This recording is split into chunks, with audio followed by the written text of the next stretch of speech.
On stage is Sean King, Bishop's manager, the business manager from Bishop's. I think Sean's background is interesting because he comes from a corporate kind of listed company background, and then he made the bold call to jump into education and has joined one of South Africa's most well-known schools. So what I also really do enjoy about Sean is he has an understanding from a corporate perspective, but he also has an understanding of procurement in schools way more broadly than just his own. So he really understands the finances and the movement of money in schools. So Sean, thank you. The stage is yours. Over to you. Thanks, Pete. Thanks very much for this opportunity. It's a great opportunity and I appreciate it very, very much. And good afternoon to everybody. It's good to be here. So these are crazy times. I was just sitting here thinking about what I'm going to say, and first thing I'd like to say is these are crazy times. I can safely tell you that my own role has changed radically since the arrival and the threats of COVID-19. I feel like a risk security compliance officer more than anything at the moment, but I suppose that's necessary. And right now, schools are really under pressure, I think, to adapt and manage change. This is a radical change, and their ability to change is going to depend on where they actually were before this COVID-19 arrived. So the impact of COVID-19 is going to exacerbate some things or not. So you get three types. I've broken the schools into three, schools like our school, Bishop's, into three categories. So those that are self-sustainable and got strong reserves and good demand and for places, and that they're going to sort of, they've got the capacity even to grow if they, if required. So those schools, I think, will cautiously carry on down the road with some measures in place just to manage some of the things a little differently. Then you're going to get some of the schools that are highly geared, those that have got large debt burdens, and they're going to have to try and manage those. And for them, the landscape is a little different. And then there's the schools that were going concern schools before COVID-19.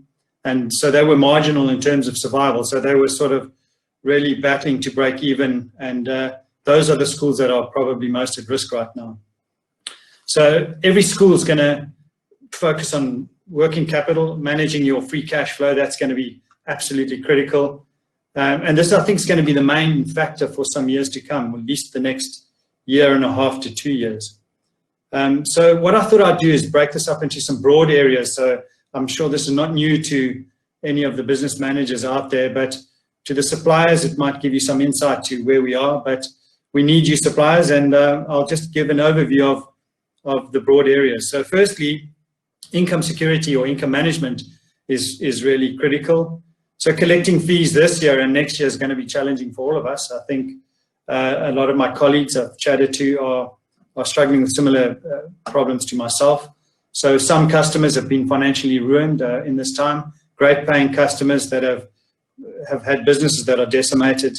So for them, we're going to have to just come alongside them, and hopefully their position picks up pretty quickly and that they get back on their feet.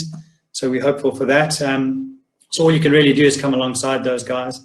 And then many customers are just cautious. I think a lot of our customers are taking longer. They're banking their money. They're waiting to see what their own financial circumstances are like, and what the circumstances of the schools are. And so there's a tremendous amount of uncertainty within their own ranks and businesses, and then what they think might be happening with schools. And then boarding fees is a big challenge. Even when you look at just the, passing back the variable costs and keeping the fixed cost portion, that is a challenge. Schools that have got early childhood development grades, where there's a lot of hands-on and trying to teach from home is a lot more difficult. And I think some schools have set the benchmark there, but that's an area that I think is very difficult at the moment. And then generally schools like Bishop's, which is a boys-only school, and sport is a big part of it. We're not having any of the pastoral, the sport and the cultural activities. People are looking and saying it's a different school. So there's a delicate balance to play here. I mean, we need to be very understanding of where people are at the moment, because it is just a bizarre time. But at the same time, as I always say, cash is king. We've got to get prompt payment of fees. So majority of fees are going to need to be collected for schools to be able to pay their costs and manage their costs properly. Then the uptake of next year, I keep thinking about 2021 and what that'll be like. It's going to be an interesting year, and 2022 the same. There's going to be more places available at competing schools. So schools like ours may also have more spaces than usual, so people will have more ability to be selective. Again, very cautious uptake, especially of boarding. And I think when you're paying high fees at high fee schools, there are going to be some serious challenges around people wanting to come back too quickly. Then you've got the marketing conundrum. When you look at your marketing, was it effective in the past? Will it still be the same methods? Will they still be as effective as they were? Where do you market? I mean, everybody around us, other countries, some of the feeder countries to us are impacted just like we are, and actually might be better to save those costs and rather do it on that basis if you're not sure that you're going to get the return out of your marketing. But it is an area that I think people are looking at the moment. There's a big drive for alternative sources of income. You know, there are new online opportunities. So schools have been woken up, just as Alan, not Greg, was saying. I mean, there's always been resistance to online opportunities, and I think those doors have been sort of firmly broken open. So there will be opportunities to share our teaching and resources with people that maybe don't have them. And then other sponsorship agreements. You know, we as a school have not had large amounts of sponsorships, but you may have parent sponsorship initiatives to keep bringing more people in, and also sports initiatives. Those, I think, will become a lot more prevalent in schools like ours. And then, I suppose, a bit late now, but business interruption cover. I'm sure there's a lot of business managers like me that, especially the boarding schools, would have hoped that they had some more robust business interruption cover in place. It's definitely, I think the insurance companies are running now, but I think it's something that people will look at in the future. Then the second broad area of focus is cost management. Of course, the top line is where you want to focus most so that you don't have to change too much in your spending. But as a rule, all discretionary spending is going to be carefully considered and controlled. I think right now, all schools similar to mine are looking very hard at their costs. They put moratorium on spending, especially capital expenditure. So I think there's been a lot more rigidity in that. And then, unfortunately, when you've really maximized all your income, the only other place to go is to look at costs and to reducing costs, and that's a lot harder than the other way. So that's will be a focus. One's got to be very careful about reducing costs. You've got to make sure that you don't compromise your service offering. I mean, that is paramount. And then fundamental areas like safety can never be compromised, and those areas have changed dynamics a lot. So staff costs are the largest component of schools' costs. So there will be some tough discussions for many schools there. Then there's sustainability initiatives. I talk of energy and water, and Cape Town, not only have we got COVID-19 this year, but we've had a water crisis recently. So I think all of these things that are coming our way are making us a lot more robust and sort of ready to take on things that we weren't anticipating. But I think these types of projects where solar and all those types of projects are going to be pressed a bit harder.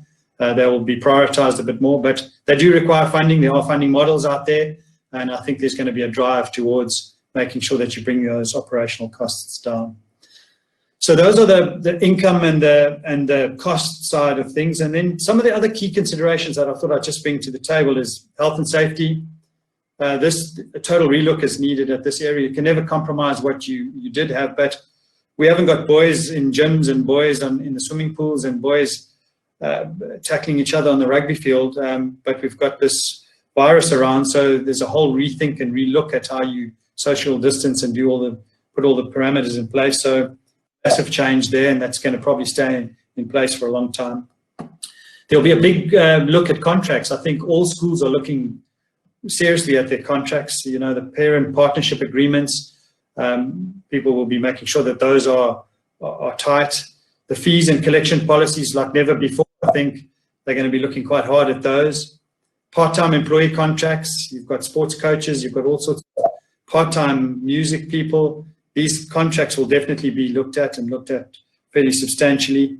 And even your staff contracts, I think you're going to be a lot more careful about how you employ and, you know, your retirement ages and all these things. You're going to have a long, hard look at how you handle staff and staff contracts. So, and then there's lastly, a further shift in ICT spend. I mean, people are going to start spending differently to manage online processes better. There'll be a faster push of smart technologies. I think there was a shift towards them, but it was slow. It's now going to accelerate rapidly to something new, and it's going to be pressed quite hard. And then devices to younger students. I think this is the time you're going to see real little chockies with devices now, and it's going to be that's going to be the trend. And I think we should get used to that.